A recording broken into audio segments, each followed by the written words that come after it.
Hello viewers, আসসালামু আলাইকুম। আপনারা সবাই কেমন আছেন? আমি আল্লাহর রহমতে অনেক ভালো আছি।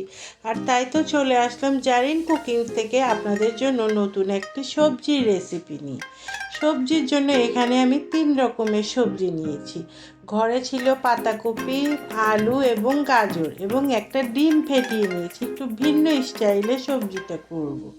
প্রথমে আমি চুলায় ফ্রাই প্যানটা বসিয়ে দিলাম। ফ্রাই প্যানে একটু পরিমাণ মতো তেল দিয়ে দিলাম ডিমটা ফ্রাই করার জন্য।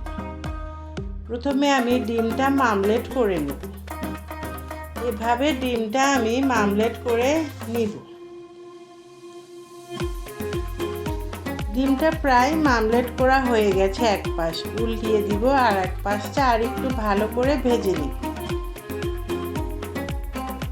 ভেজে নেওয়া হয়ে গেছে, এটা ফ্রাই প্যান থেকে নামিয়ে নেব। ওই ফ্রাই প্যানের মধ্যে আর একটু পরিমাণে তেল দিয়ে এখানে অ্যাড করে দিব পেঁয়াজ, কাঁচামরিচ, রসুন এবং 2টো তেজপাতা।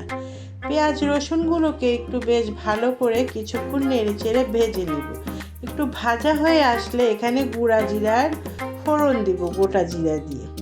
অনেকে এখানে 5 ফোড়ন ব্যবহার করতে পারেন, কিন্তু আমি 5 ফোড়নটা ব্যবহার করি। এখন এখানে সবজিগুলোকে অ্যাড করে দিলাম।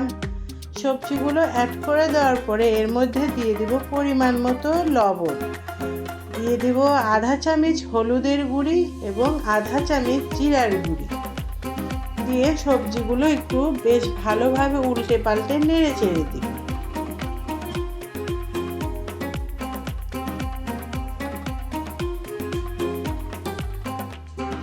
এভাবে বেশ কিছুক্ষণ সবজিগুলো উল্টে পাল্টে নেড়ে চেড়ে দিয়ে এখানে আমি সামান্য পরিমাণে পানি অ্যাড করে দিব, শুধু সবজিগুলো সিদ্ধ হওয়ার জন্য, যেহেতু এটা ঝরঝরে টাইপের একটা সবজি হবে। পানিটা অ্যাড করে দিলাম সামান্য পরিমাণে। এখন এটা ঢাকনা দিয়ে প্রায় 10 মিনিটের মতো চুলার উপর রেখে দিব। 10 মিনিট পরে ফিরে এসে ঢাকনাটা উঠিয়ে সবজিটার পজিশন দেখে নিব এবং এখানে কিছু স্লাইস করে টমেটো কেটে রেখেছি, টমেটোটা আমি অ্যাড করে দিব। টমেটোগুলো অ্যাড করে দিলাম। এটা আবার একটু ভালোভাবে নেড়ে চেড়ে দিই।